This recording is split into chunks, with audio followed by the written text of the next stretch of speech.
Yeah, so, uh, I'm giving you many tools to see what you're doing in your daily life, how you're constantly creating or regenerating this illusion for yourself, this confusion for yourself. Many different tools, but if you don't use those tools, you won't experience the result of using them.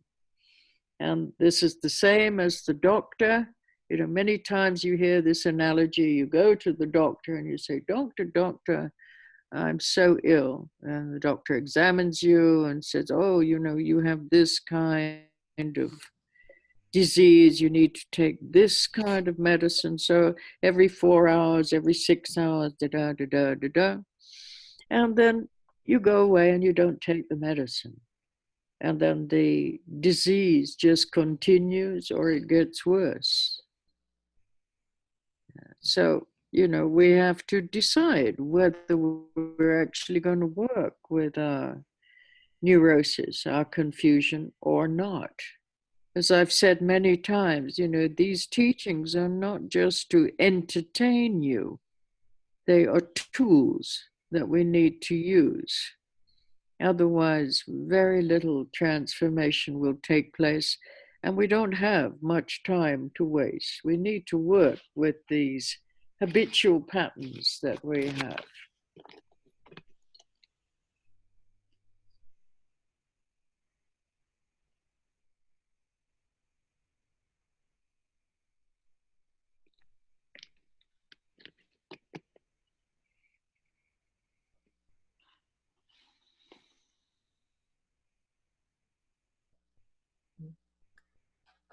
Eu ofereci para vocês, nesses ensinamentos, inúmeras ferramentas, e inúmeros ensinamentos de como você constantemente está recriando esse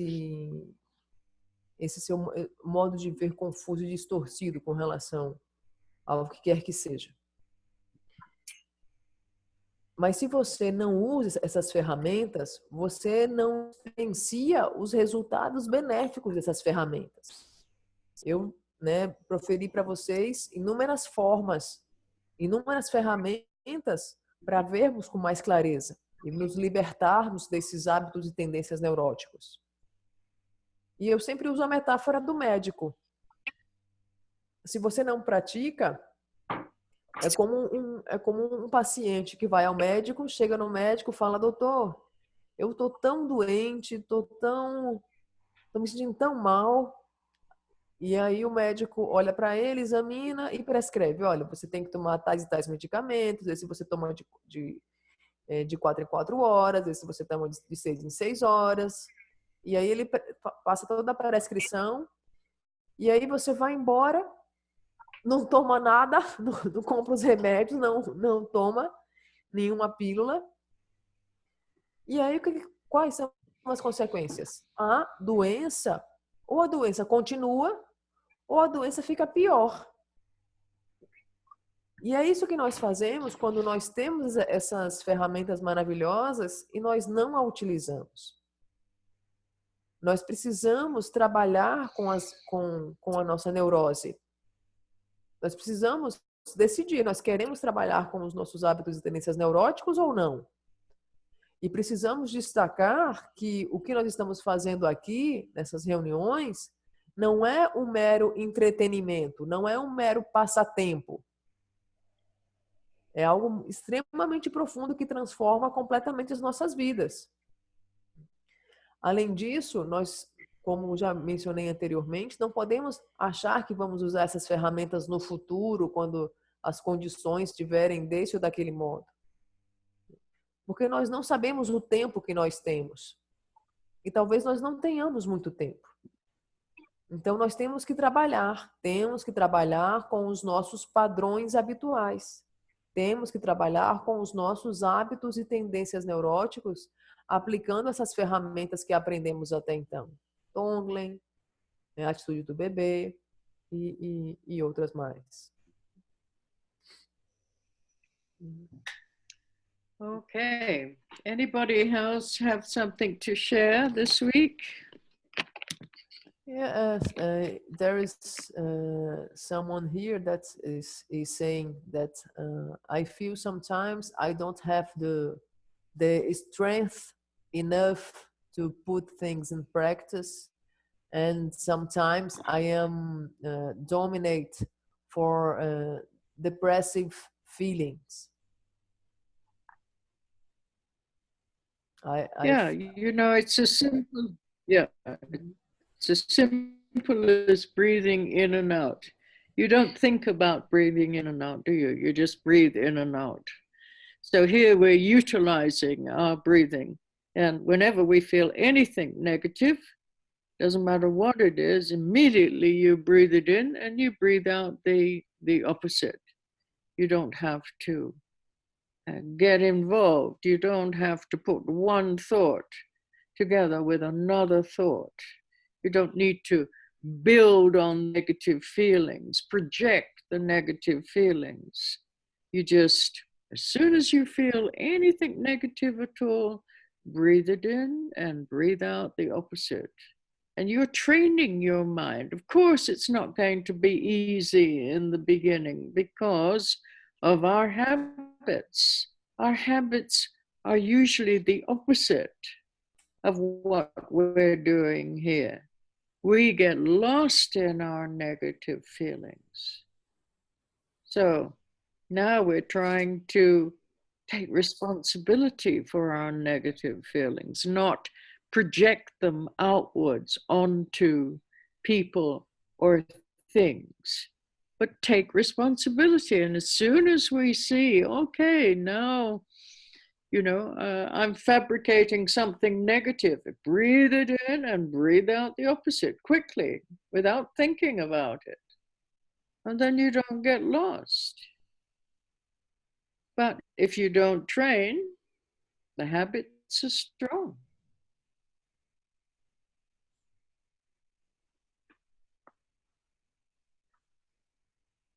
Don't say, I can't do it. I don't want to hear, can't do it.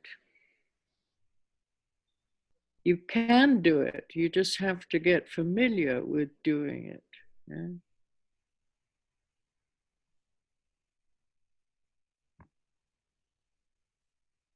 You can spend hours on the cell phone every day.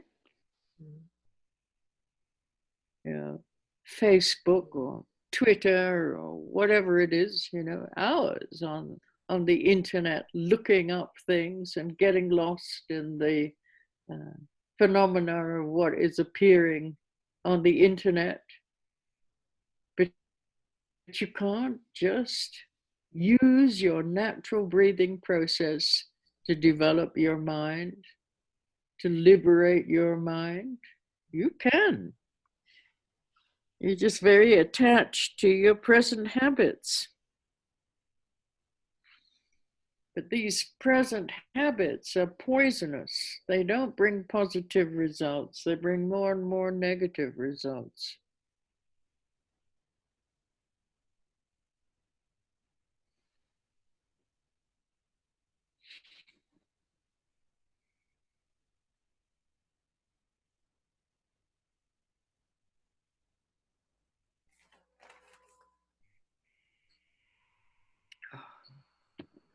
Então, é simplesmente, Tonglen é uma prática muito, muito simples. É simplesmente inalar e exalar. O que quer que seja, quando sentimos algo de negativo, inalamos aquilo e exalamos o oposto. É simples assim. Você não fica envolvido com a negatividade daquilo, você não coloca um pensamento atrás de outro pensamento, você não constrói nada a respeito daquilo, você não fica projetando e divagando a respeito daquilo.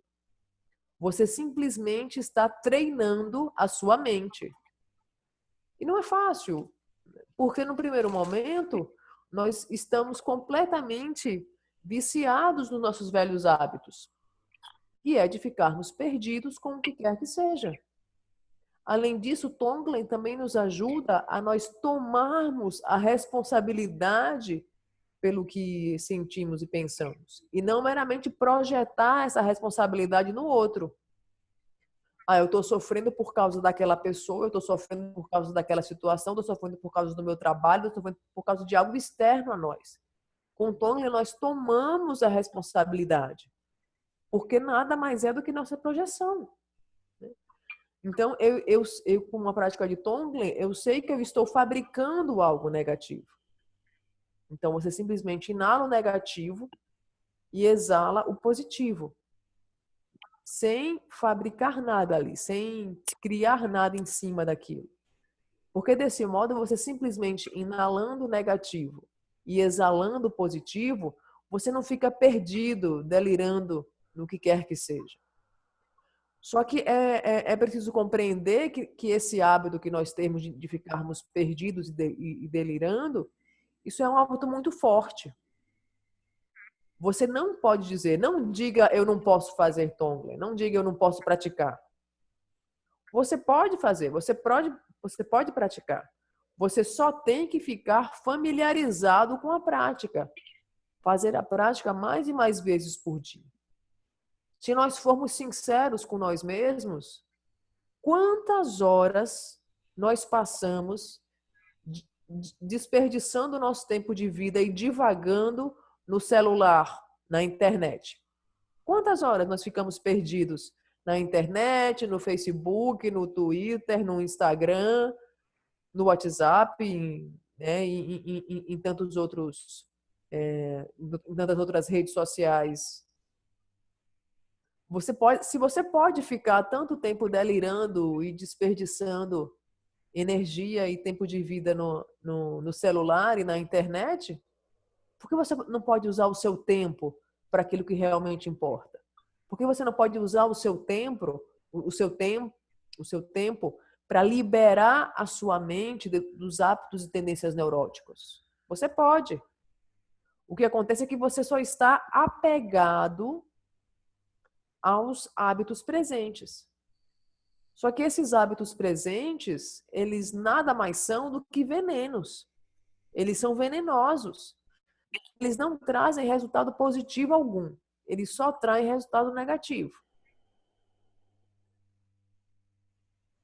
That's it, Dani. Okay, so let's continue a bit with the commentary on the mind training. You know, we can say that, you know, people say, does, you know, Tonglen, does it really help others? Or is it just working with our own projections? Well, both are true. Both ideas are true. It helps others because you're actually changing your perception of others. So then you don't relate to them in a negative way. If you see them in a positive way, it helps them to see in a positive way. But you know that you are working with your projections. So if we look at this word projection, well, everything is a projection. Everything that you perceive, if it's an object, is a projection. Why? Because of this imputation, what we call mental imputation or mental labeling. As soon as you label a phenomena, that is a projection, because it is not an intrinsic chair or an intrinsic dog. It is just a label that you have learned. So, with certain values and characteristics and whatever, but it is a projection. So every everything that appears to us as an object, which is the whole of the phenomenal world, is a projection. And this is what we're working with.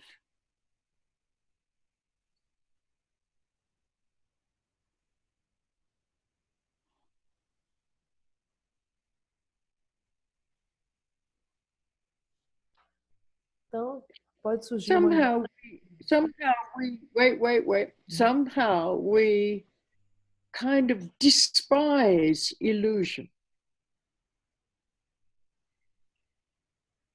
But it really does help to know that our perception at this present time is illusory.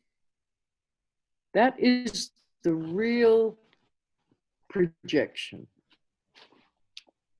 You know, understanding that it is illusory.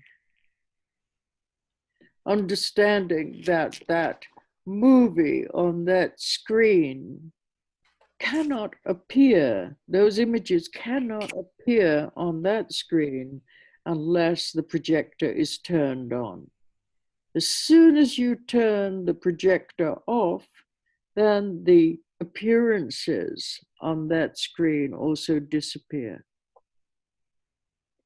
So that's what we're working with. We're working with the true aspect of the appearance, which is empty, empty of meaning, empty of value, empty of characteristics, empty of self-existence.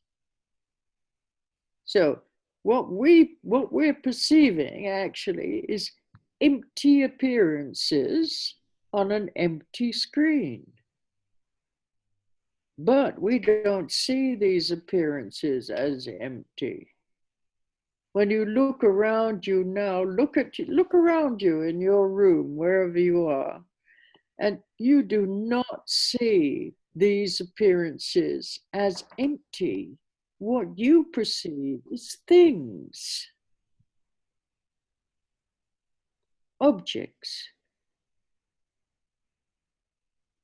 Because the mind is so conditioned to see intrinsic objects. Because we give something a name, we think it actually exists as a book.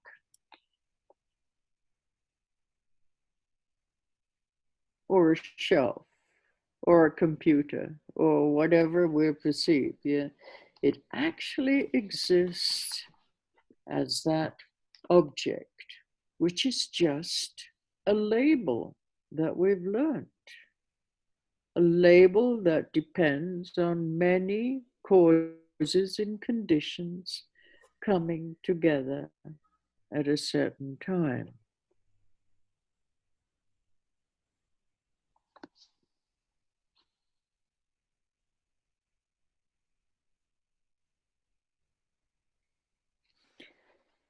Okay, Carla.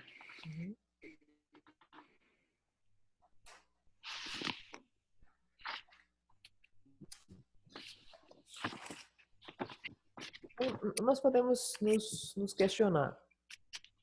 Tonglen realmente ajuda os outros ou só ajuda a trabalhar com a minha projeção? As duas coisas. Tonglen tanto realmente ajuda os outros, como nos ajuda a trabalharmos com as nossas projeções. E por que ajuda? Porque você está mudando a sua relação, o seu modo de ver o outro. E se você os vê de um modo mais positivo, você os ajuda a ver de modo mais positivo também. E ao mesmo tempo você sabe que você está trabalhando com as suas projeções. Tudo é projeção. Tudo que você percebe é projeção. E por que nós dizemos que tudo é projeção? Por causa da nossa imputação mental. por causa da nossa rotulação mental. Nós constantemente estamos rotulando, atribuindo uma determinada característica a algo. Assim que você rotula o fenômeno, cola lá, né, o rótulo no fenômeno, isso é a projeção. E juntamente com esse rótulo, né, você projeta os valores, as características, né, os significados, como se eles estivessem do seu próprio lado. Mas, na verdade, é meramente uma projeção. Tudo que aparece para nós como objeto, tudo que aparece para nós como o mundo dos fenômenos, nada mais é do que projeções. E é com isso que nós estamos trabalhando. É importante nós ponderarmos que, de algum modo, nós estamos desprezando a ilusão. De algum modo, nós desprezamos a ilusão. Nós percebemos tudo que nos chega pelos sentidos e nós concebemos aquilo como real. Mas se nós nos perguntássemos, mas será que isso é realmente, né, o que eu estou pensando que é? Ou é uma projeção? E é uma projeção. E nós precisamos entender que essa rotulação nada mais é do que uma projeção nossa. E nós precisamos compreender de maneira muito profunda que o filme só aparece na tela porque o projetor ele está ligado. Se você desligar o projetor, não haverá mais imagens sendo exibidas no telão do cinema. Porque todas essas nossas... todas as aparências do mundo dos fenômenos, elas são vazias. Vazias de significado, vazias de valores, vazias de características, vazias de autoexistência intrínseca. O que de fato nós percebemos, na verdade, são aparências vazias em uma tela vazia. Vamos fazer o seguinte experimento aqui. Olhem vocês, à volta de vocês, no ambiente onde você está, onde vocês estão. Quando você olha a seu redor, você não vê as aparências como vazias. O que você percebe são coisas, são objetos. Porque a nossa mente ela é tão condicionada que ela está vendo os objetos como se eles existissem intrinsecamente e tivesse todos os atributos que nós julgamos que ele tem do seu próprio lado, como se não fosse uma projeção nossa diante daquilo. E isso se deve porque nós estamos habituados a pôr rótulos. Automaticamente nós pomos rótulos e aquilo parece existir como um determinado objeto. Mas nada mais é do que um mero rótulo. É apenas uma projeção, porque depende de causas e condições que se reúnem em um determinado momento. That's it.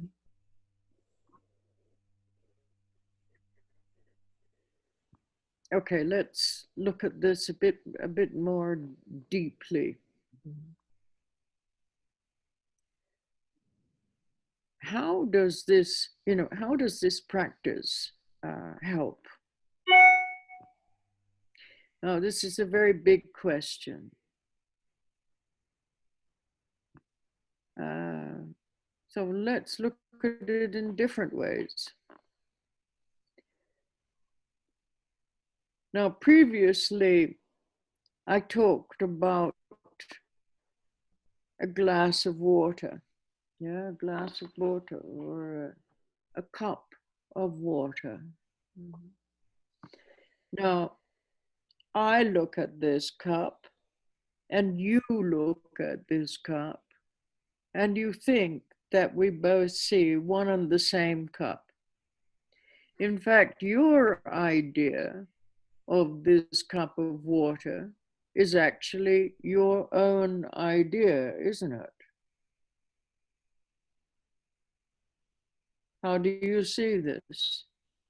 You see this through your ideas, don't you? Your personal idea. Now, can you see this glass of water or this cup of water? Well, you think you can see it. And you think that everybody is looking at the same cup of water. But actually, that is also just my belief that we are all looking at the same cup of water. So sentient beings are my own projection. And that's why my projection has to be handled by myself. And based on that, then Tonglen can really help. Do you understand what I'm talking about?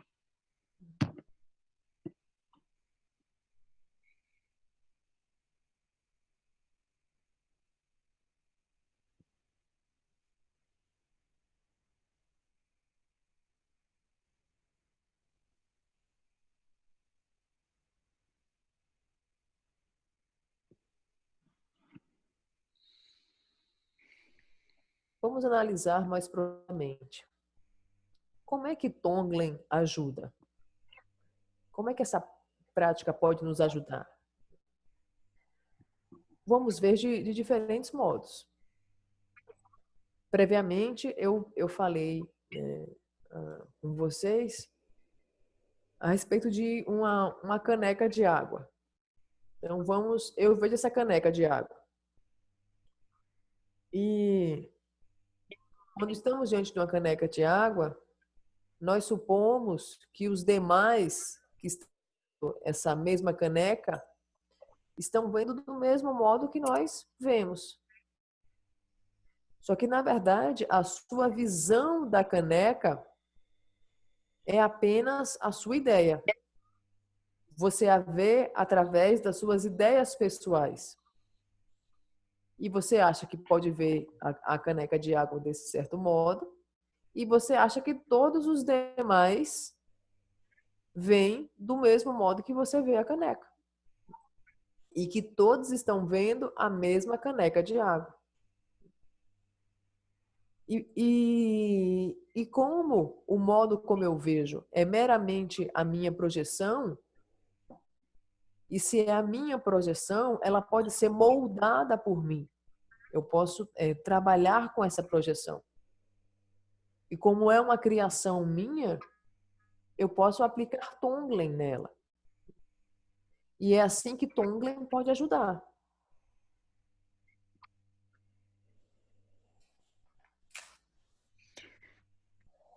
Okay, now earlier last week, I think it was last week, I was telling you that sentient beings, when we look at sentient beings, we may think that they're suffering. But the very existence of sentient beings is also our own projection. So in this case, we could ask, well, why don't we just switch off that projector so that there are no more sentient beings, and then we don't have to do the practice of Tonglen. That kind of idea might occur in your mind. Well, yeah, that would be the ideal way of dealing with it, because that's what we're trying to do. We're trying to switch off the projector. But that's difficult because we love to let this projector go on and on and on. We love to get lost in the movie. Switching off the projector is what we call practicing the Dharma and awakening to our own nature, which is enlightenment. So there is no more sentient beings, and therefore there is no more enlightenment also. That's what we should be realizing, ideally. That is the ultimate way of seeing. But in the relative way, the relative aspect, yes, sentient beings do appear to exist. So let's not talk about projections. Relatively, we believe that sentient beings exist. When we look around us, we believe that all these beings that we perceive actually exist. Of course, you're sitting here and I'm sitting here, and you've come from somewhere and I've come from somewhere else. And we can feel, we can talk to each other. We have good communication system here, and it seems to be working. So we think, of course, you really exist and I really exist. Now, based on that belief that you exist and I exist, then we practice Tonglen. And this is a much more sophisticated way of communication. Of course, you really exist and I really exist. And when you are depressed, I will tell you, don't worry, it will pass. And especially if you have a high opinion of me, then you'll listen to me. But here we're going back to the projection, going through a problem. Maybe your beloved mother or father or girlfriend or boyfriend will try to help you. They'll try to give you so much love and so much care, and they'll try to give you so much attention, but they can't just change the way you feel just by you having a high opinion of them. It doesn't really change the way that you feel at that moment. So then you just take them. You take them for granted.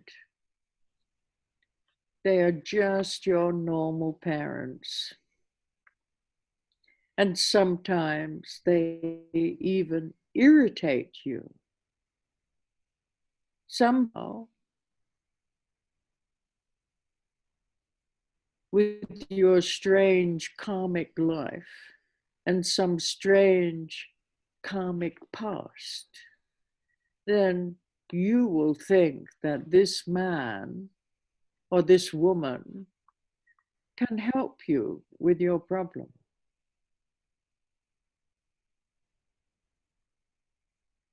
You're creating the whole scenario through your projections.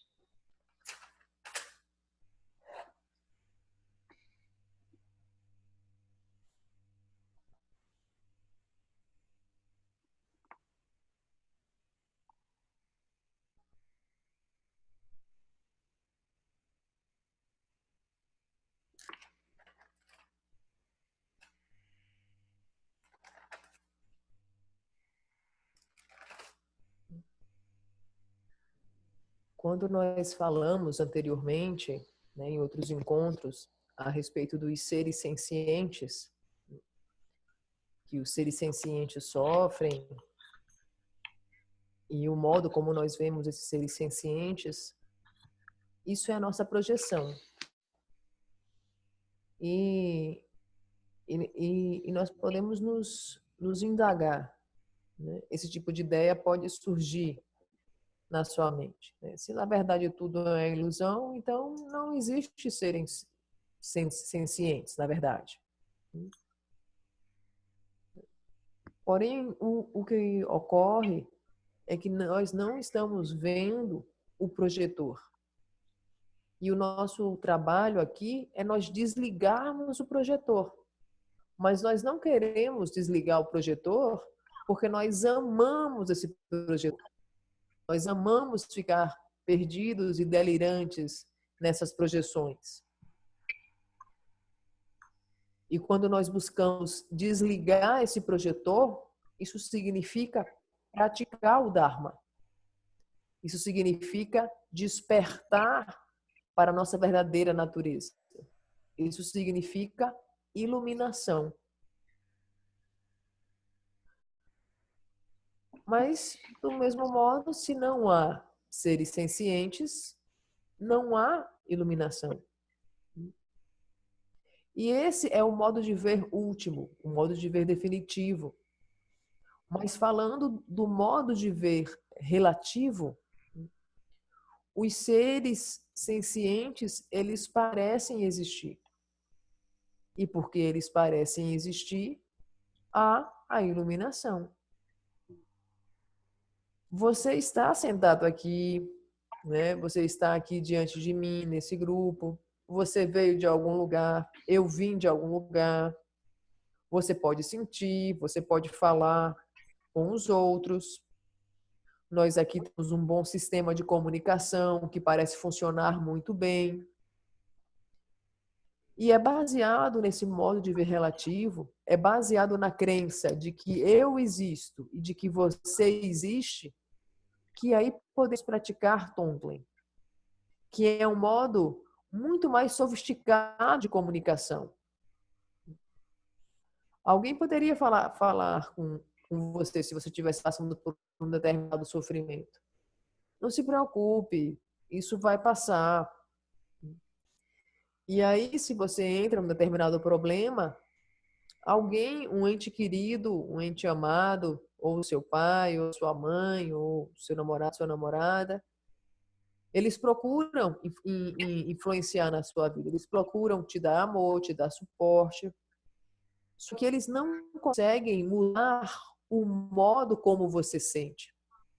Eles não conseguem mudar a sua opinião a respeito de algo, do que você pensa que está acontecendo. E você só, né, os considera enormemente como eles sendo seus normais parentes. Só que em determinados momentos eles irritam você. E de algum modo é necessário refletir que em virtude de vidas passadas, em virtude de karmas passados, esse é o homem ou essa mulher que de alguma maneira está aparecendo na sua vida. E isso acontece porque você está criando todo esse cenário, você cria todo o cenário do que quer que esteja acontecendo na sua vida através das suas projeções.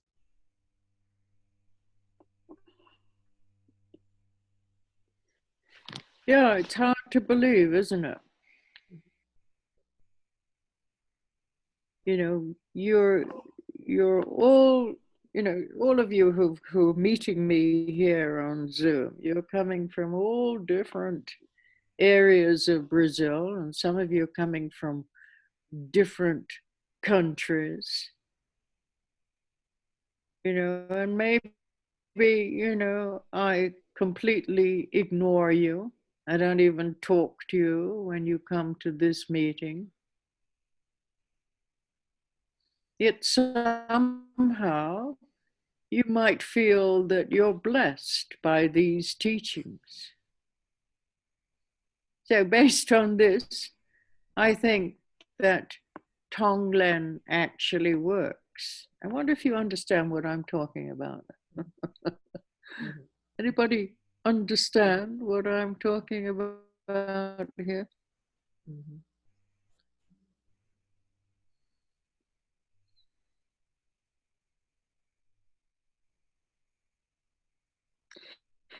We have a phrase in English. We say, when you begin to understand these teachings, they are mind-blowing. You have that phrase in Portuguese? Mind-blowing.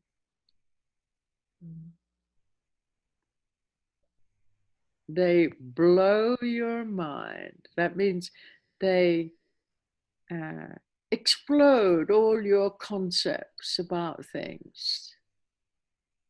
When you really understand these teachings, they open up your mind to a completely different possibility.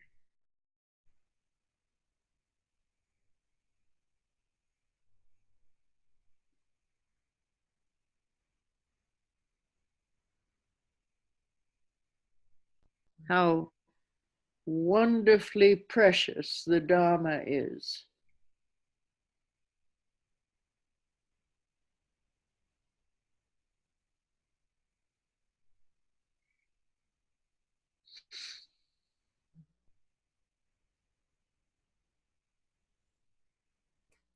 É muito importante nós refletirmos a respeito do fato de que nós todos tivemos esses variados encontros aqui, essas reuniões, estamos todos aqui juntos, reunidos, e nós viemos de diferentes lugares do Brasil, alguns de nós são de outros países, como a Sarah Jane e o Pematege, né, são de outros países, o Daniel. E de algum modo, por todos vocês estarem aqui e estarem presentes nas mais diversas reuniões que nós tivemos até então, todo domingo, de algum modo, alguns de vocês acham que são profundamente abençoados, que é uma verdadeira bênção ter acesso a esses ensinamentos. E isso não é por acaso. Porque quando você começa a entender esses ensinamentos, eles são considerados, né, como se fosse uma dinamite da sua mente. Né? Eles abrem a tua cabeça. Acho que em português seria uma expressão assim. Quando você entende esses ensinamentos, eles abrem completamente a sua cabeça. Eles explodem os seus conceitos. Eles abrem a sua mente uma completa possibilidade muito diferente. Né? E que maravilha preciosa é o Dharma. That's it. Yeah. You know, if we have what we call a karmic link together, then unbelievable things can happen. That possibility of transformation can happen. That normally we could not even imagine this way of seeing, this alternative way of seeing, this awakened way of seeing. But if we have a karmic link, then possibly I can introduce you to this possibility. If we don't have a karmic link, then even an enlightened being would not be able to introduce you to your own nature. we can be sitting in the room with 5 Buddhas, 5 beings who have realized their own nature. But maybe you would only be able to hear one of them. The others you wouldn't be able to understand because you have no karmic connection. So the karmic connection from the past is so relevant to how we understand teachings.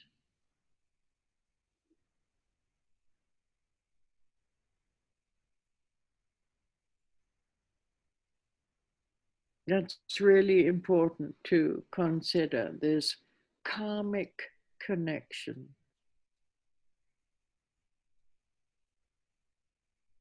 Many times I've been sitting in teachings with some great masters, but for some reason I can't understand what they're saying.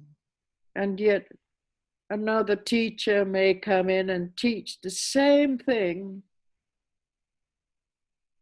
and that person I can really understand. They really connect with my heart. And the teachings make so much sense to me. So interesting, yeah. You know, most of our relationships, they come from karmic connections. That's why we are with certain people we consider to be friends, other people we consider to be enemies. It's also a karmic connection. You know, why do you consider that person to be an enemy? It's also from previous karma. That person appears to you as something that you don't want to deal with. You see the appearance as something negative. So they appear to be an enemy. But somebody else sees that same person and they're passionately in love with that person. And they see that person as the best person in the world. That person is the answer to their happiness. Where that person, when you see that person, they are the answer to your unhappiness. Karmic connection. Why we see one person in one way and why we see another person in another way.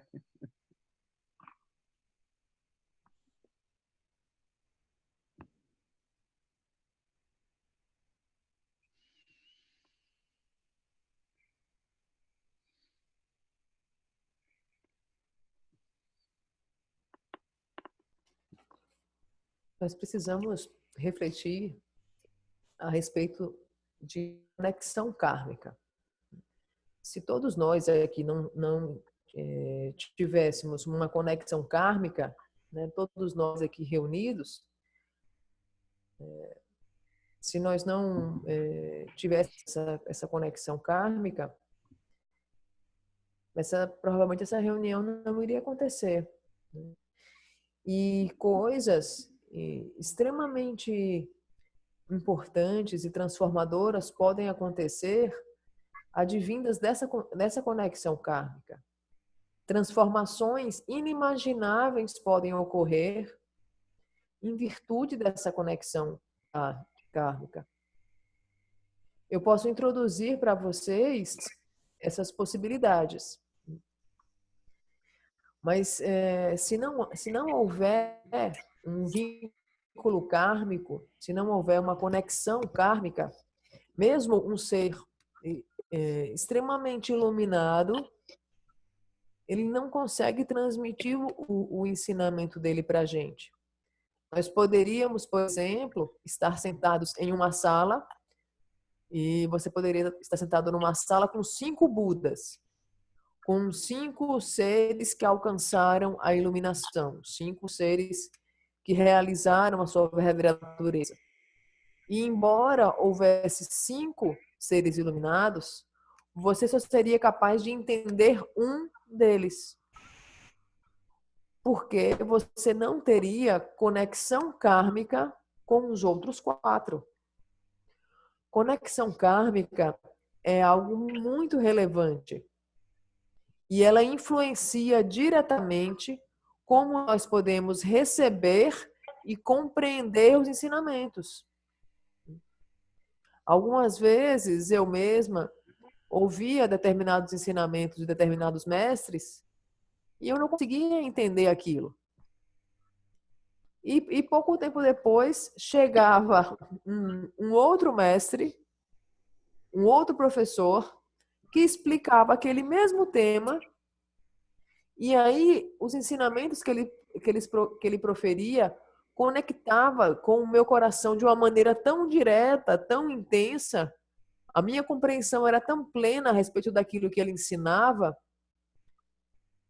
e ele era uma pessoa que estava falando daquele mesmo tema que o outro professor tinha falado antes. Mas eu não conseguia captar o que o outro professor mencionava porque eu não tinha conexão kármica com ele.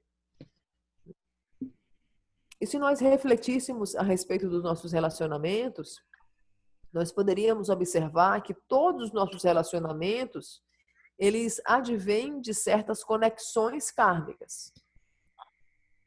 Por que nós concebemos determinadas pessoas como amigas ou como inimigas? Por causa do nosso karma prévio. Uma pessoa aparece para você como alguém negativa, aparece para você o inimigo, porém, essa mesma pessoa é vista por uma outra como a melhor pessoa do universo. E a outra pessoa fica completamente apaixonada, completamente enamorada por essa pessoa que você vê como inimigo.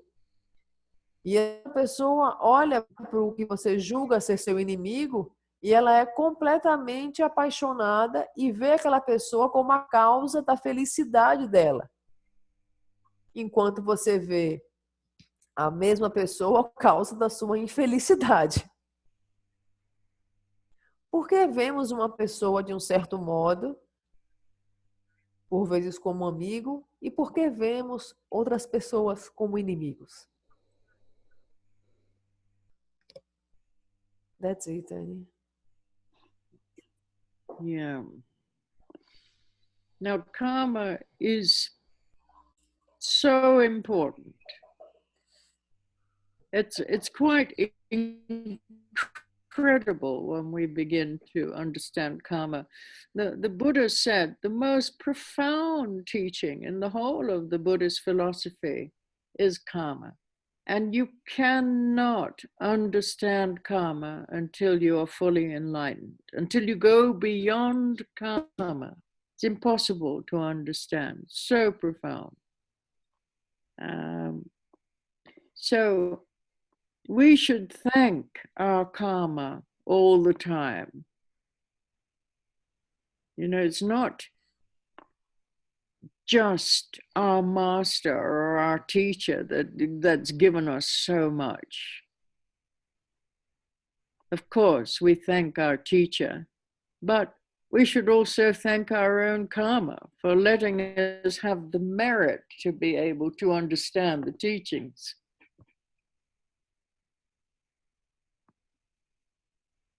So, you know, even if the teacher knows endless different aspects of the Dharma, if we don't have the karma, if we don't have the merit, we can't hear the teachings.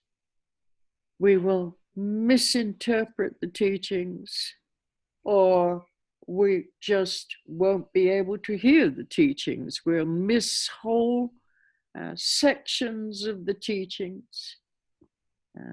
We censor certain teachings. This is because of our karma. Our previous conditioning just doesn't allow us to hear what is being said. It's very interesting.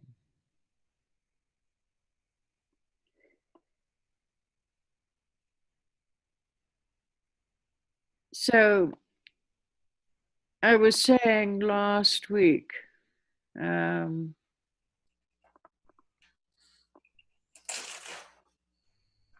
was saying that if someone is enlightened, then they don't see the suffering of sentient beings in his point of view. We're talking about our point of view and their point of view. For example, somebody is enlightened. What does that mean when we say someone is enlightened? It means that they have gone beyond delusion, beyond samsara and nirvana.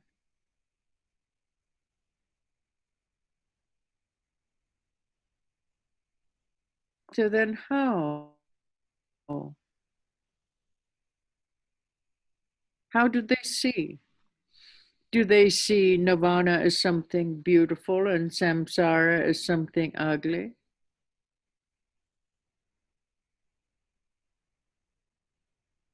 And his view or her view, no.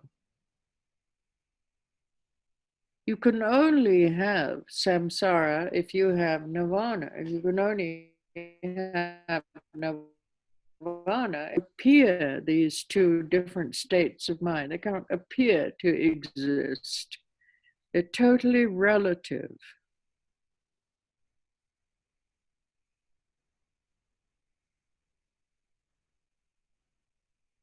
There is Buddha nature in all of us.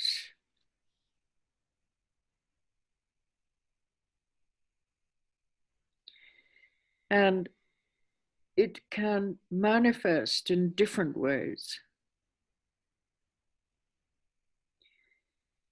When we have devotion to the Buddha or to our teacher, then we will actually see that person as an enlightened being. Now we're projecting.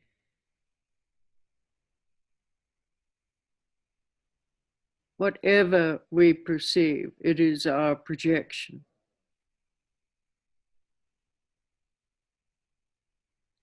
And that's why the Buddha said many times in the sutras, in his teachings, he said, those who really want to see me,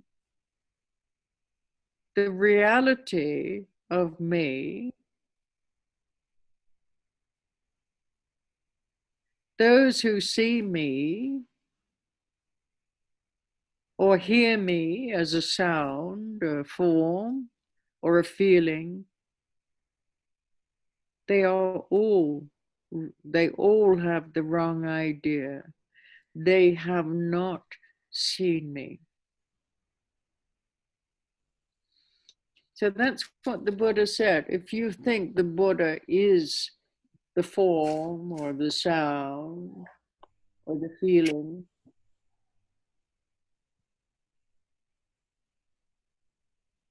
then you haven't seen the Buddha.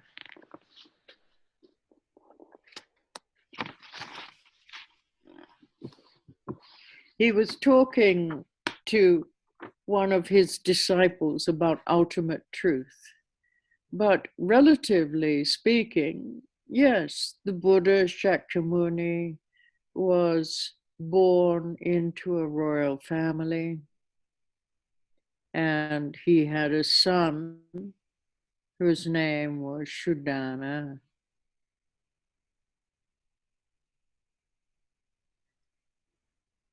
And then he escaped from the palace. You know, this is all our idea. The life story of the Buddha is our ideas. It is something that our mind can perceive and project. The real Buddha doesn't need to escape. The real Buddha is not stuck with anything. He has tremendous compassion towards us.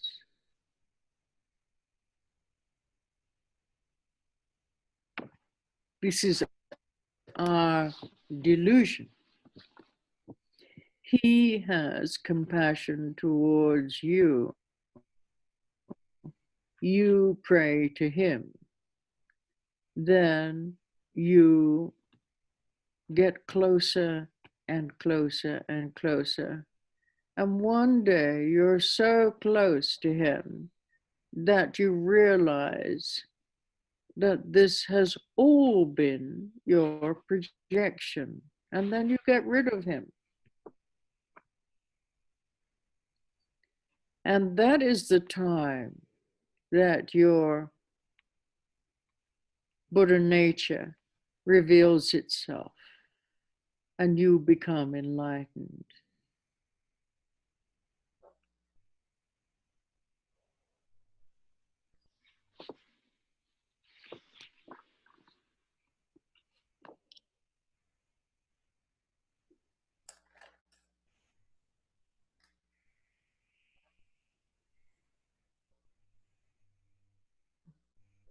Karma é um termo muito importante.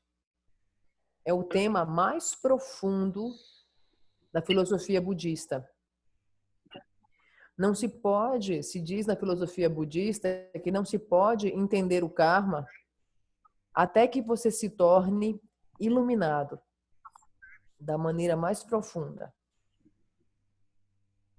Quando nós recebemos ensinamentos, não é só o nosso professor que está nos oferecendo o ensinamento.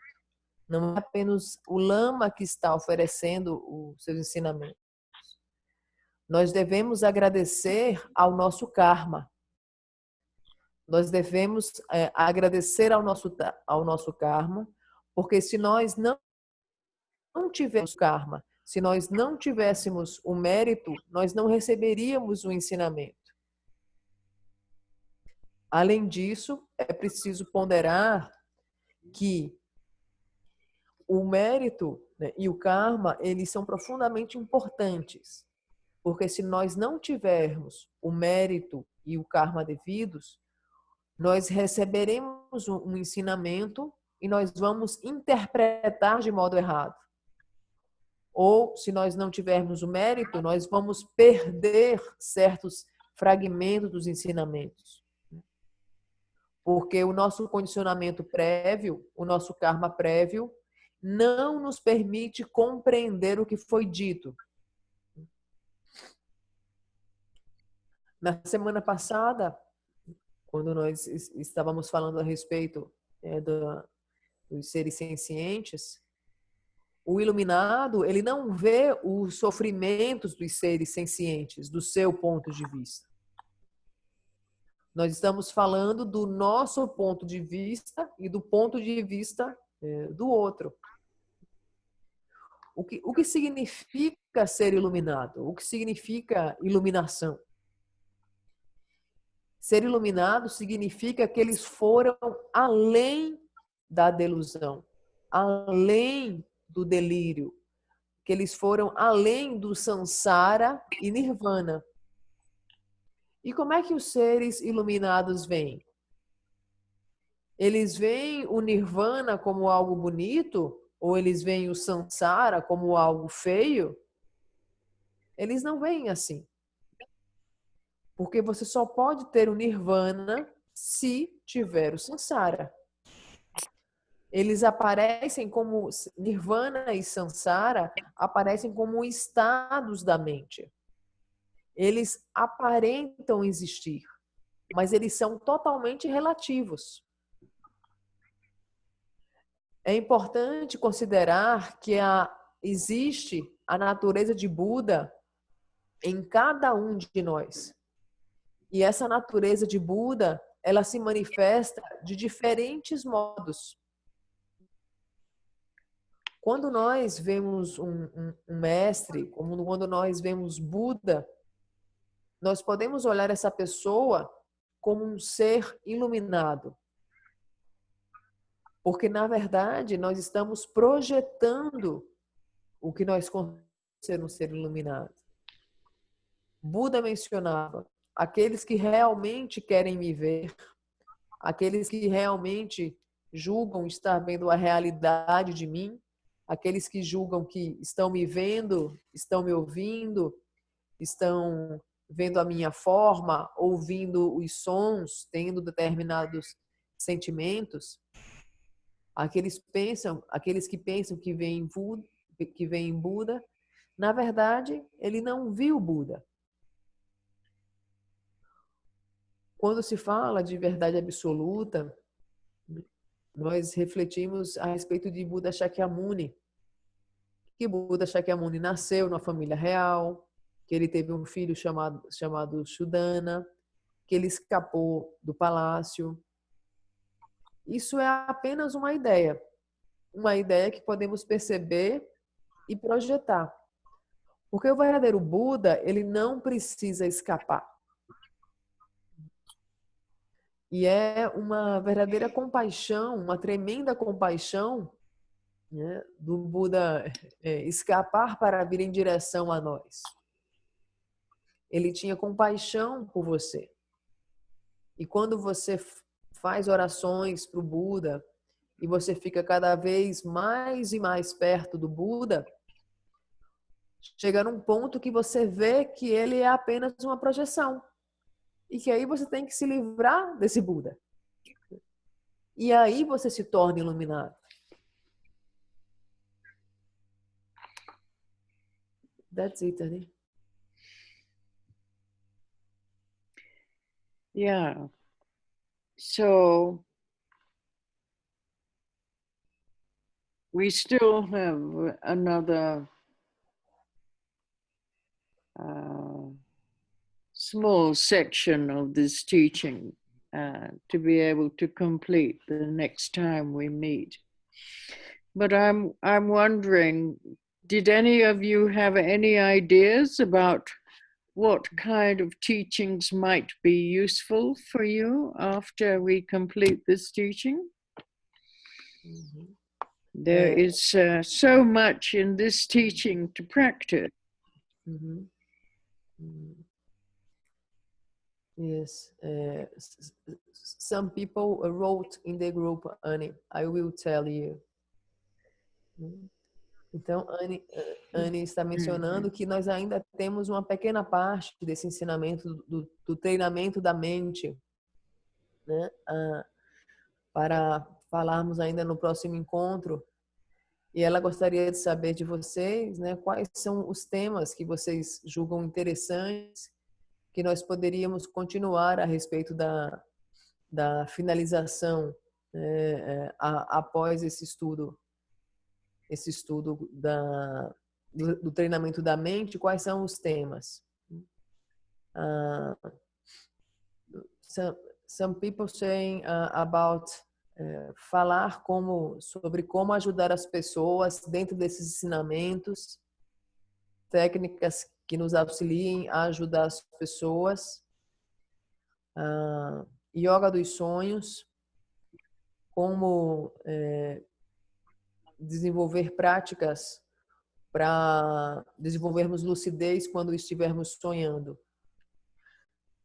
Some people say about how we can study some techniques about how can we help people, how can we be able to help people.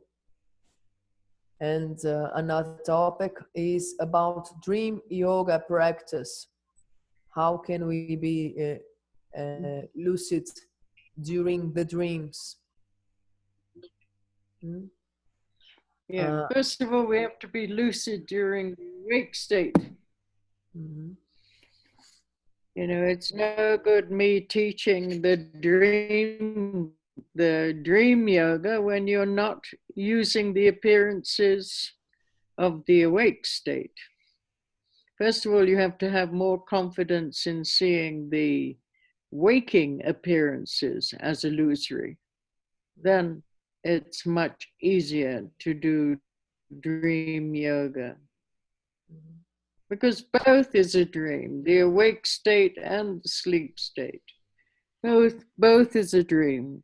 So now you need to work with the waking appearances. And then as you get more confidence in seeing these waking appearances as a dream, as an illusion, then there will be some continuity. We can much more easily see the appearances of the dream state in their true nature. But to try and do practice in the dream state without having some kind of shamatha, the ability to focus, there's no way that you can really use the dream state. You need some kind of ability to focus the mind without distraction. Because in order to use the subtle energy body, we need to be able to have a clear visualization. And dream yoga involves visualization. So if you cannot focus your mind for 3 minutes without distraction, I think you'll have a hard time doing dream yoga.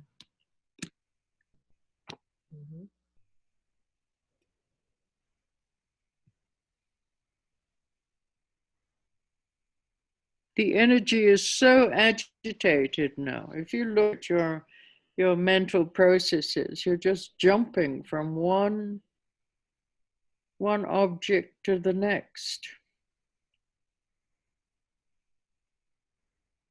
You need to be able to rest the mind, relax the mental processes so that you can just rest in a relaxed, focused way. That if I ask you to focus on anything, any kind of object, or even without an object, you will see that very quickly you're lost in your thoughts. And that is not so helpful to do dream yoga. So much more helpful is to work with the appearances in the awake state. And then you will see that the awake state is just a dream.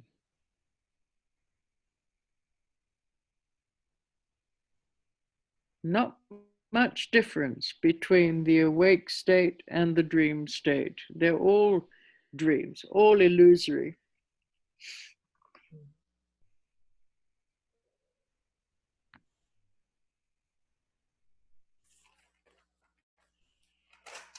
Então, a respeito de yoga dos sonhos,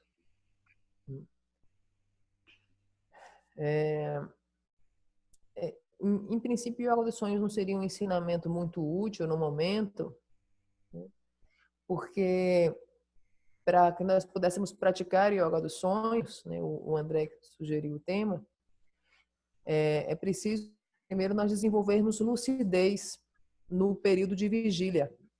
Então, nós primeiro precisamos aprender a ver as aparências quando nós estamos acordados, né? Quando nós supostamente estamos despertos, não estamos dormindo. E quando nós aprendemos a ver as aparências como ilusória durante a vigília, nós vamos ser capazes a ver as aparências como ilusória no período do sonho. Porque, na verdade, ambos são um sonho. Tanto a vigília, quando nós estamos acordados, quanto o sonho. E quanto mais você se torna capaz de ver as aparências como sonho, quanto mais você se torna capaz de ver as aparências como uma ilusão, mais você será capaz de levar essa habilidade, você terá essa continuidade muito fácil para ver as aparências como uma ilusão no mundo dos sonhos. Porém, se você não praticar antes chamata, se você não tiver a habilidade de ver as aparências como uma ilusão, quando você está desperto, está acordado, né? Quando você não consegue focar a sua mente sem distração, você não vai ter a habilidade para praticar a yoga dos sonhos. Porque para praticar a yoga dos sonhos, você precisa focar a mente sem distração. Você precisa desenvolver uma visão clara.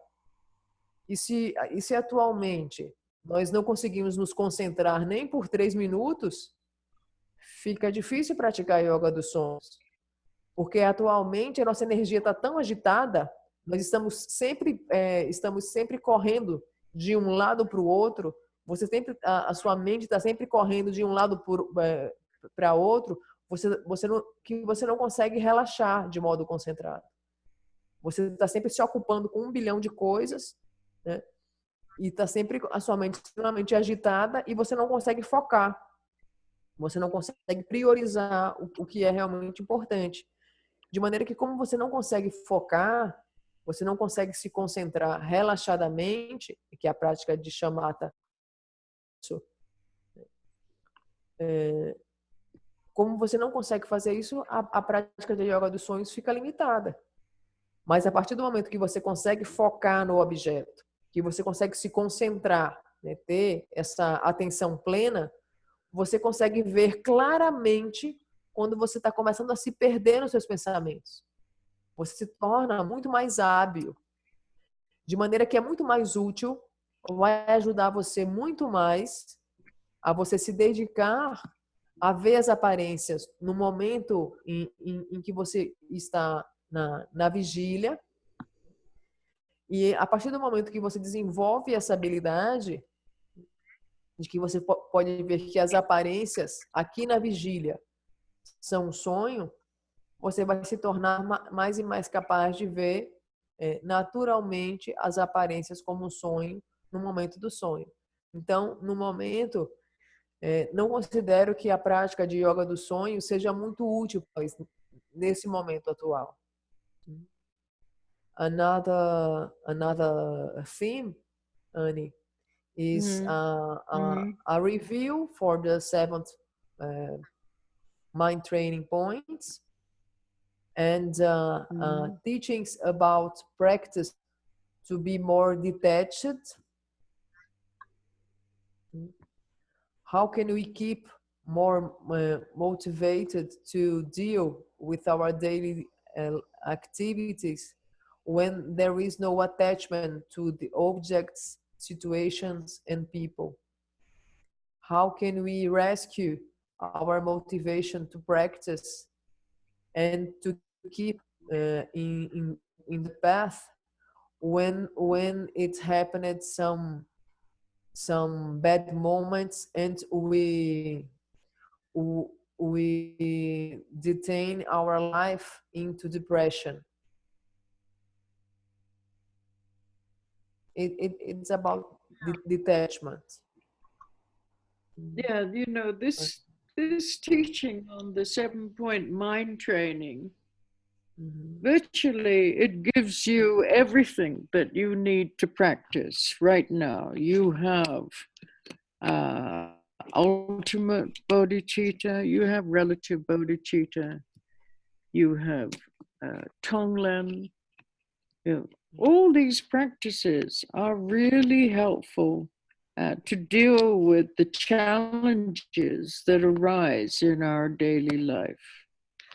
So, you know, the motivation is, you know, what is the motivation? It's to work without confusion, isn't it? It's to free our mind of all the neurotic habits and tendencies in order to not only benefit ourselves, but to have the ability to make our lives a benefit for others. You know, that's why we're working with our confusion. That is the path, you know, working with the distorted way that we see these appearances arise in our life. If you really study these teachings, listen to these teachings, they are so profound. They give you everything that you need right now to transform the way that you see. So your motivation is very much present in the fact that you are working with your confusion. Why are you working with your confusion? Because not only do you want to benefit yourself, you want to have the ability to make your life of benefit for others. Now, all you can do is share your confusion with everyone around you, every being. You share your confusion, which is the way that you see life. So that's not so helpful, sharing our confusion. So we want to share clarity. But how can we share clarity when the way we see life now is so distorted and so confused? So that is our motivation to bring clarity to the way we see, to be able to see clearly. Because seeing clearly is wisdom and compassion, inseparable. All the qualities that we're looking for, all the awakened qualities, arise when we work with our own confusion. Because when you shift your perception from being confused to being clear, then that is wisdom. Confusion is not seeing clearly. Wisdom is seeing clearly. So as I've said many times, the baby-like attitude is the most direct way to have clarity, because it helps you see your confusion. More and more you see how you are fabricating your perception. And so then, more and more you don't get lost in the fabrication. But now you don't even see that you're fabricating. So you just get lost in whatever you're thinking. You identify with what you're thinking. You react to what you're thinking.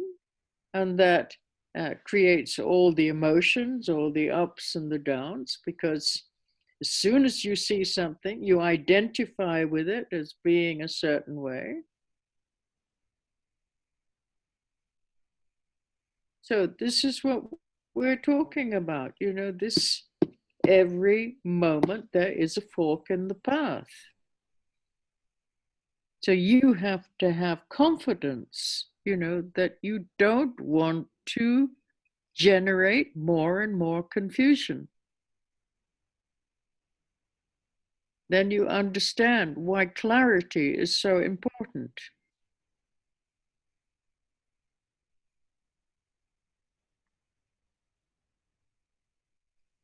Confusion means suffering. Clarity is the awakened mind.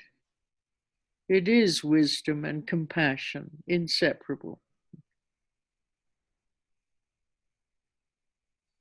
So which way do you want to go? You want to go the way of generating more and more confusion, which means more and more suffering, or you want to take the fork of clarity and wisdom, seeing the true nature, the fork of liberation. So each moment you have that choice.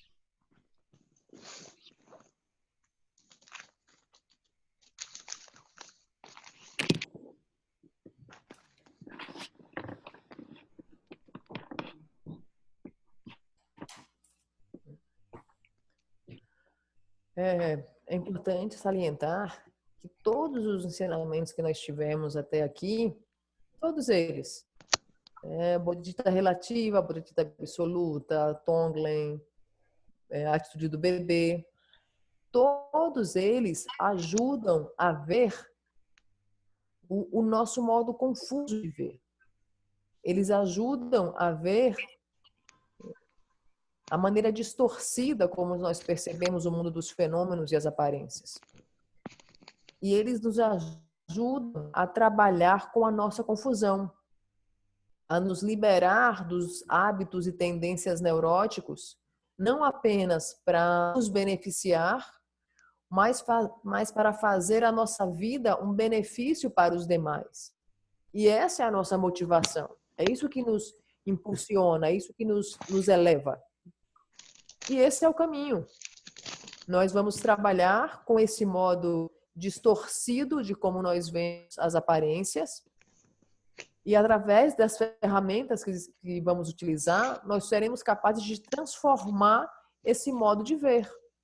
Transformar esse modo de ver confuso, distorcido e que só gera confusão e sofrimento na nossa vida e na vida dos demais, para transformar em um modo de ver claro, luz, desperto. De maneira que quando você tem isso claramente em você, a sua motivação se torna muito mais presente.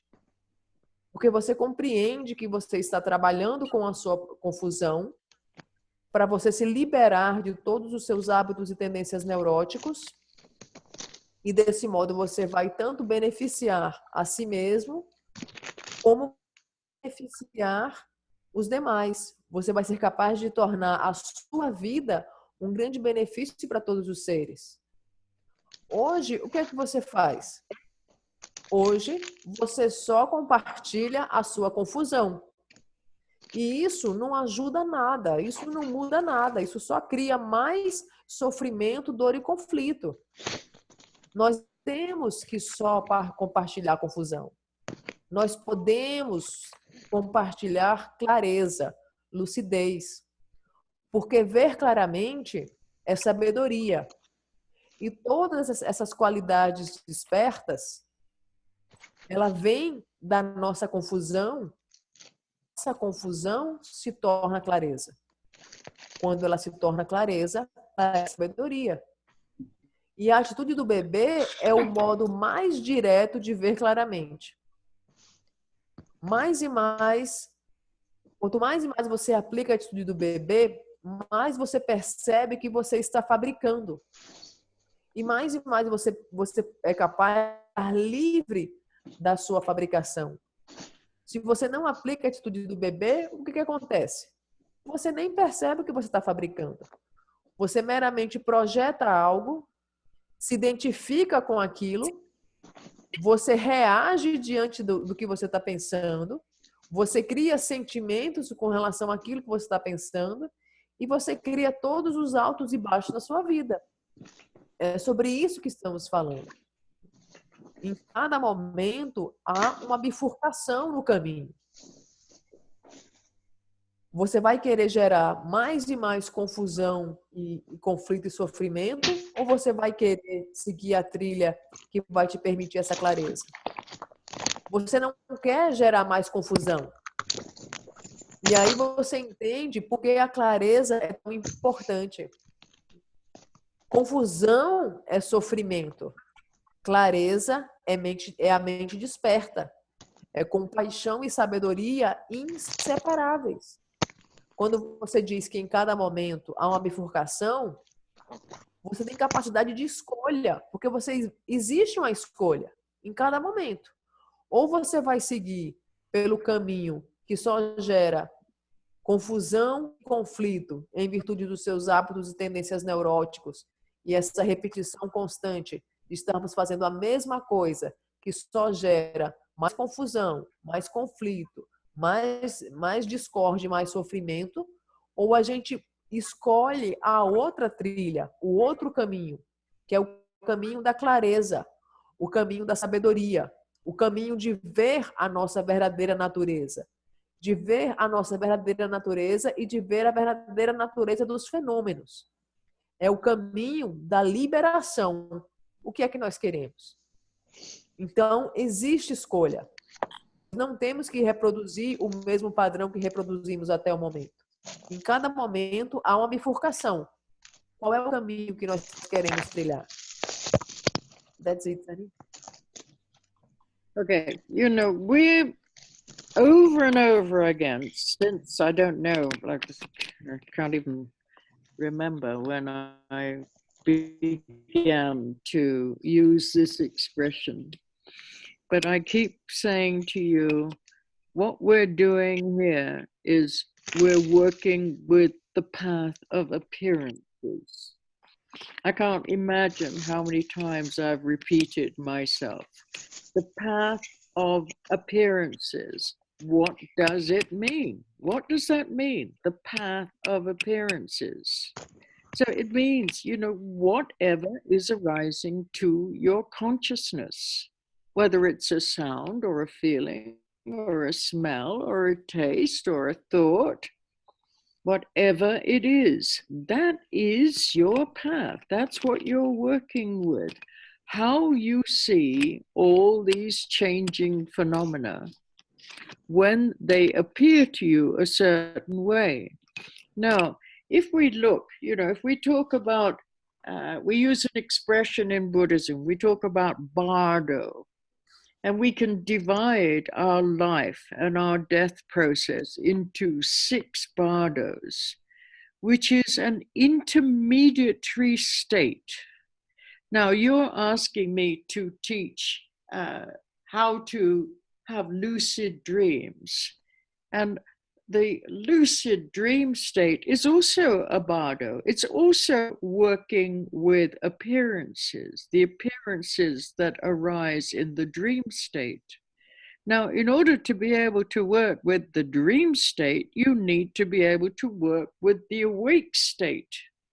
If you keep giving meaning, substance, value, characteristics to these appearances in your awake state, then you're going to create habits and tendencies in your dreams to see things as really existing. And so then you will react. You run after the pleasurable things and you run away from the displeasurable things. And this is in your dream state. Why do you do that? Because in the wake state, you also do that. You run after what looks good and you run away from what looks bad. So if you can't work with that in the awake state, how are you going to be able to see the true empty nature of dreams? So we have 3 bardos in this life, and then we have 3 bardos that come, the dying process and what comes after death.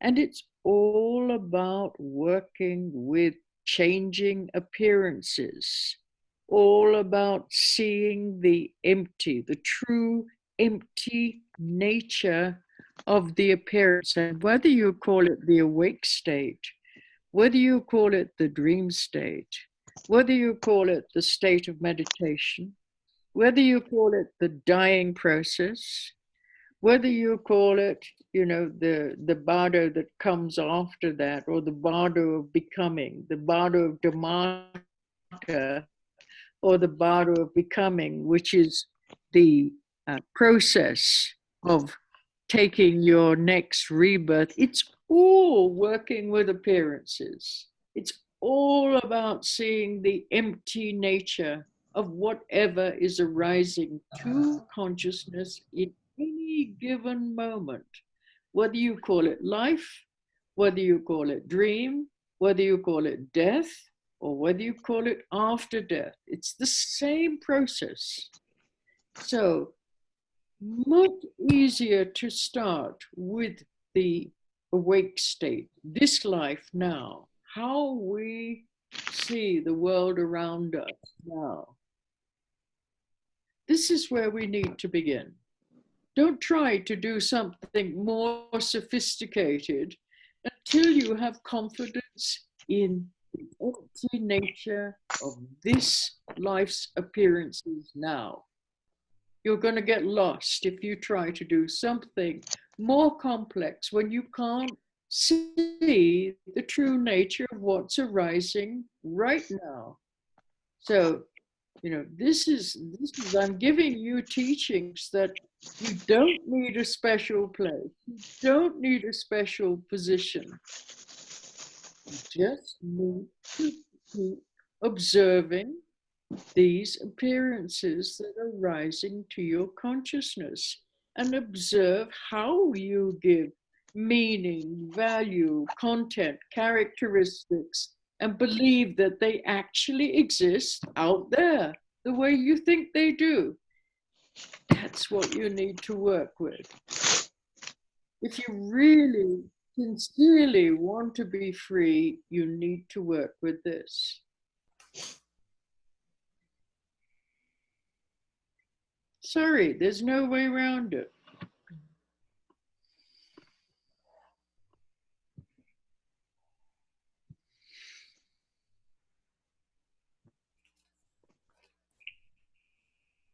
De novo, de novo, de novo, eu uso insistentemente esse termo e continuo dizendo.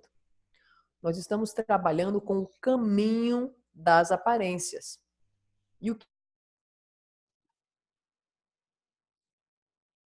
trabalhando com o que quer que surja na sua consciência. Seja um pensamento, um sentimento, uma visão, um cheiro, algo que você escuta. Como você vê os fenômenos que estão mudando? No budismo, nós chamamos nós dizemos que a nossa vida é dividida em 6 bardos, em 6 estágios. Como ter sonhos lúcidos, o bardo dos sonhos. Para que se tenha sonhos lúcidos, antes de qualquer coisa, é preciso trabalhar com as aparências que surgem no estágio de vigília. Todo o caminho budista é essencialmente trabalhar com as aparências. Só que no estágio do sono, nós também estamos trabalhando com as aparências que surgem. Mas para termos essa habilidade, primeiramente nós precisamos observar como nós estamos lidando com as aparências no momento da vigília.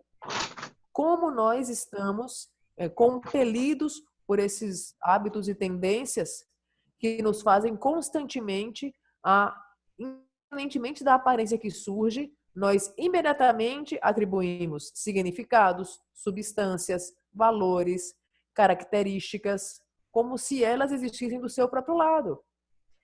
Como nós estamos fazendo isso durante a vigília, esses hábitos e tendências, essa imputação mental, essa atribuição mental, imediatamente ela é repassada para o mundo dos sonhos. E o que é que nós fazemos no mundo dos sonhos? Nós reproduzimos os hábitos e tendências que fazemos no mundo da vigília, quando nós estamos acordados.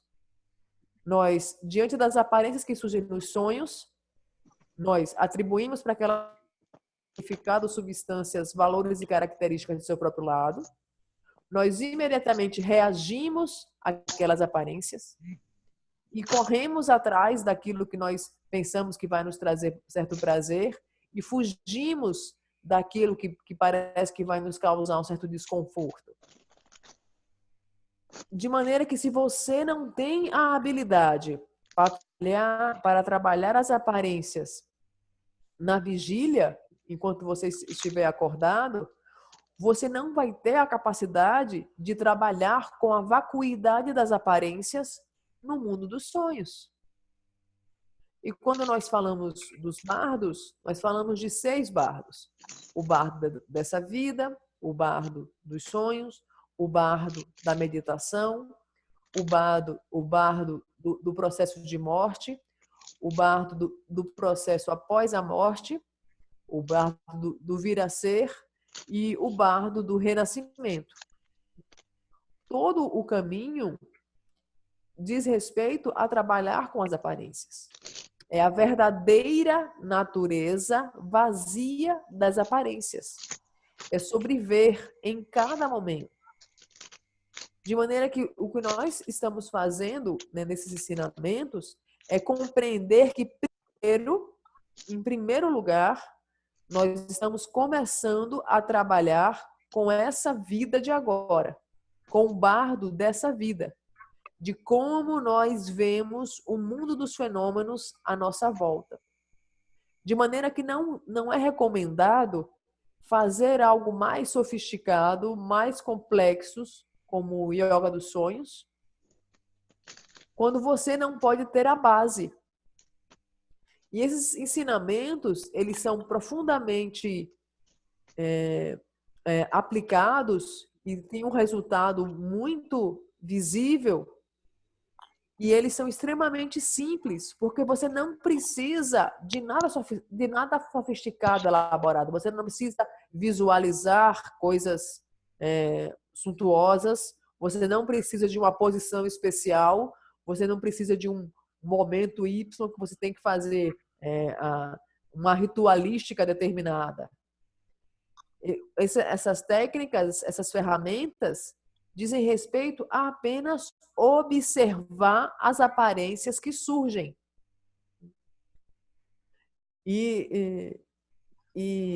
Só que o que nós estamos condicionados a fazer é não observar as aparências. Nós simplesmente somos compelidos pelo nosso modo de ver essas aparências, atribuindo imediatamente significado, substância, valores e características, e acreditamos que elas existem no seu próprio lado, reagimos a elas e causamos mais confusão e sofrimento na nossa vida.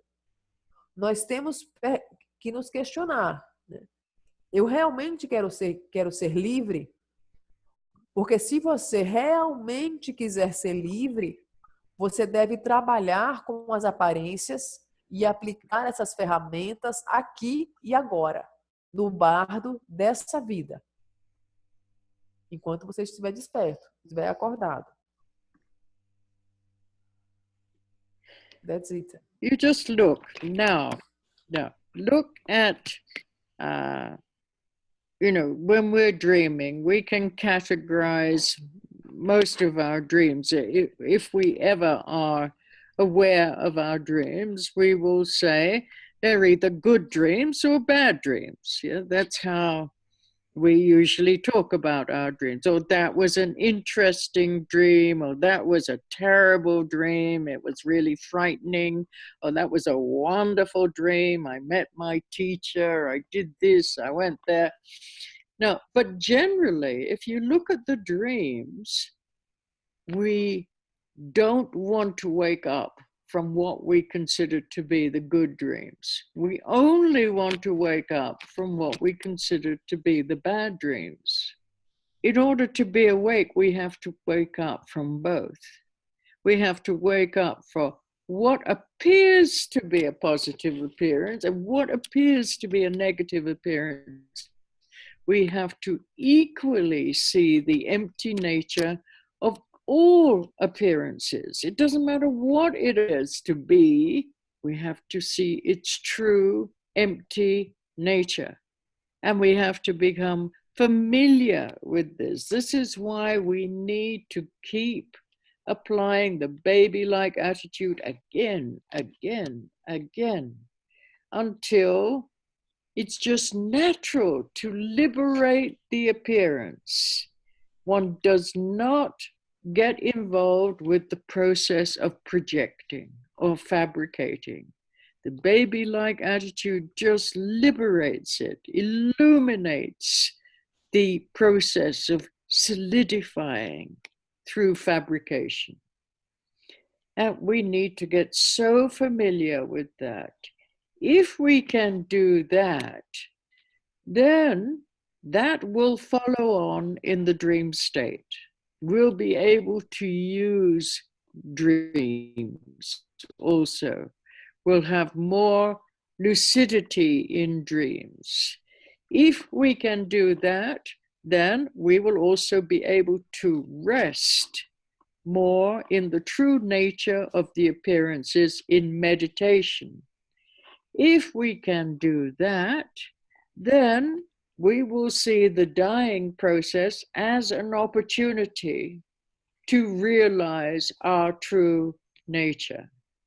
If we can do that, then the bardo of Dharmata, where all kinds of different appearances will arise, some of them wrathful appearances, some of them peaceful appearances, some of them horrifying appearances, some of them pleasurable appearances, we'll be able to use that as a means to realize our own nature.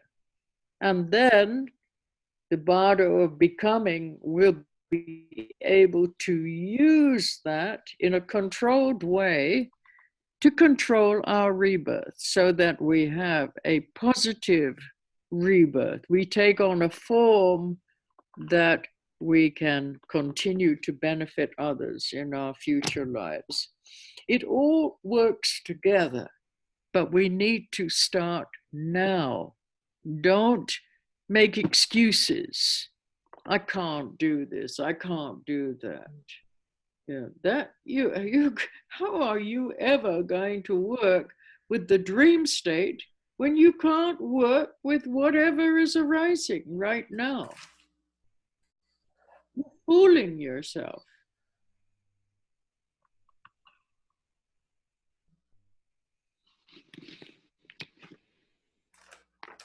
Tomorrow I'm going to Sao Paulo, and I'm going to the hospital on I think Wednesday, I'm going to the hospital to meet with the surgeon and listen to his opinion about my condition and talk to him about what he can do and what he cannot do. And then I will make some decision on the basis of his opinion. And then I should be back here in Atiling on Friday. If the conditions allow, I will come back here with the architect, and then we will continue to design the project in more detail so that the people who work here know what they're doing, because at the moment they don't know what they're doing. Every day is,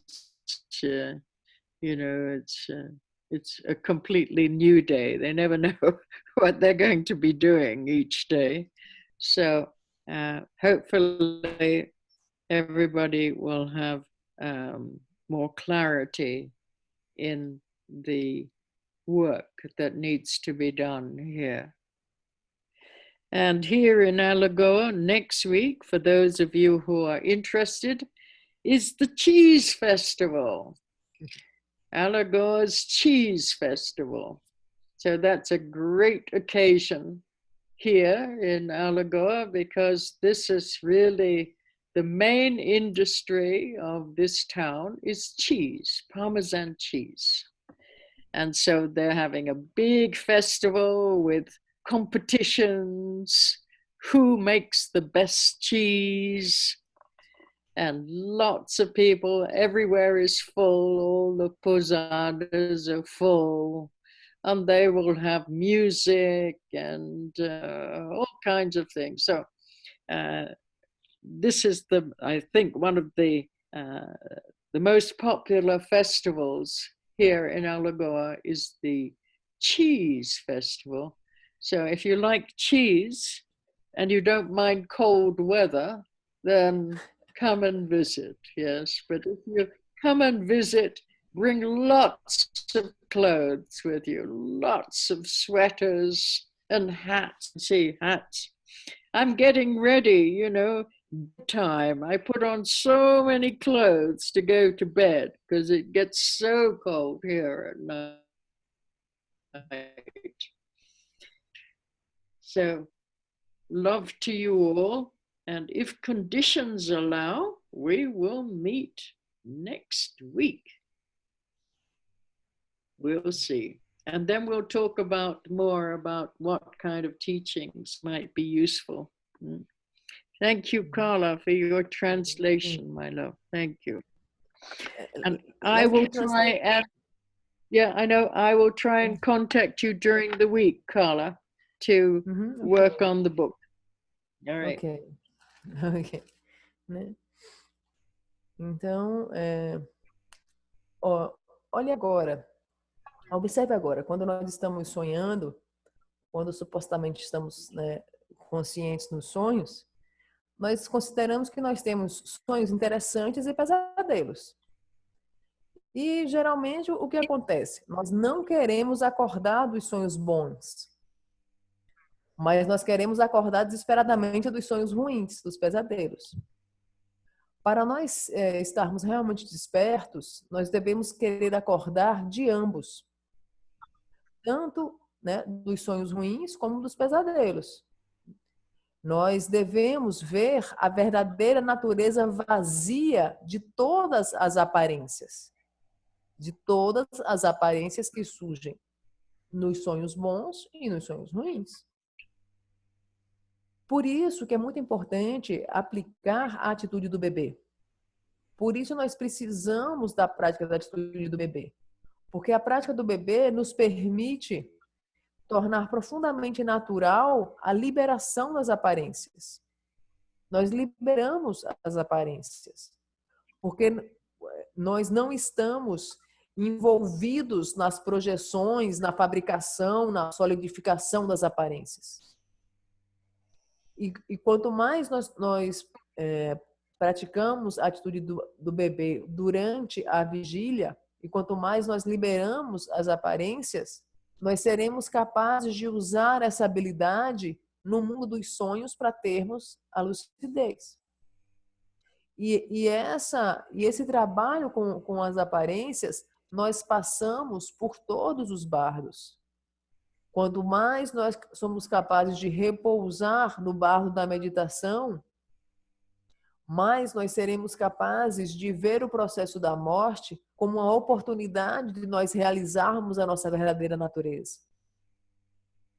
Quando nós passarmos pelo bardo do Dharmata, diante desse bardo surgirão aparências lindas, belíssimas, suntuosas, e haverá aparências iradas, monstruosas, e nós vamos usar essas aparências.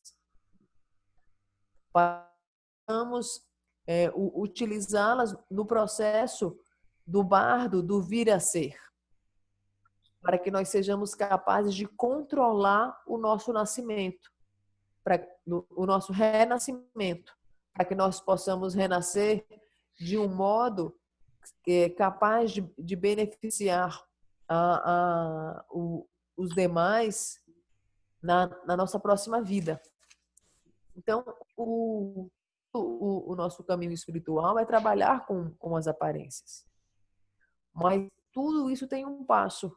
Como é que nós... Não queira se enganar achando que você vai poder trabalhar com a yoga do sonho? Primeiro, você precisa trabalhar com as aparências e desenvolver essa lucidez e esse estado desperto no momento da vigília, enquanto você está em vigília, você está acordado. Para que você refine isso de um tal modo que você vai poder levar essa habilidade para o mundo dos sonhos e ser capaz de trabalhar com as aparências no mundo dos sonhos. Então, não se engane, um passo de cada vez. Na semana que vem, né, eu vou para o hospital, vou me encontrar com o cirurgião para ouvir a opinião dele a respeito de como eu estou e a respeito de sobre o que ele pode fazer ou não fazer a respeito do meu estado de saúde.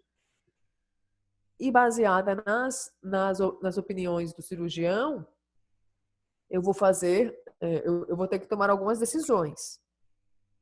De todo modo, né, eu voltarei no sábado com a arquiteta, com a Viviane, para que nós possamos juntas provar o centro de retiros através de um processo bem mais detalhado. E nós, tudo é impermanente. Cada dia é um novo dia. Quando ela estiver aqui e nós possamos trabalhar juntas, nós teremos mais clareza de quais são as obras e os trabalhos que precisam ser realizados aqui. E para vocês que gostam de queijo, lá em Alagoa, na próxima semana, haverá o Festival do Queijo. É o festival mais famoso lá da cidade. Há muita música, onde há vários shows, onde há uma competição de quem faz o melhor queijo. A cidade inteira fica lotada, as ficam cheias. E é uma festa muito popular aqui. Então, se você gosta de queijo, você é muito bem-vindo aqui. Mas se você gosta de queijo e gosta de frio, pode vir para cá, trazendo muitas e muitas roupas. Eu mesmo, como vocês podem perceber, você tem que trazer muito agasalho, muita roupa, tem que usar gorro, cachecol. E todos são muito bem-vindos, né? E amo todos vocês. E se as condições permitirem, no próximo domingo nós nos encontraremos aqui na reunião do Zoom, lembrando que com esse novo número. Okay, thank you, Carla. Thank you, everyone, for joining me. Next week, if conditions allow, then we might be able to complete this teaching next week, and then we'll talk about, what might be helpful,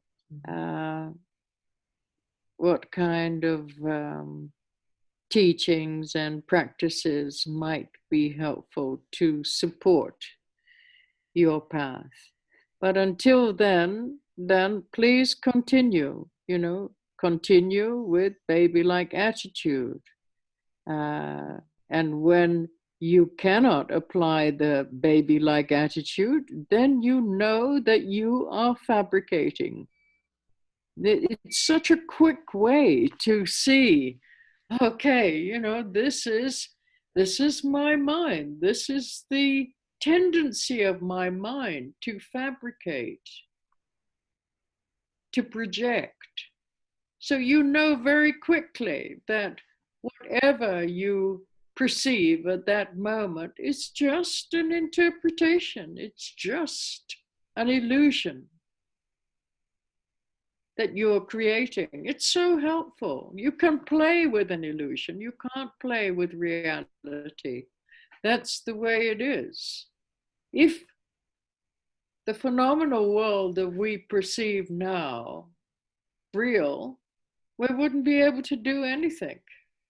We wouldn't be able to transform anything. It's because it is illusory, the way we see it.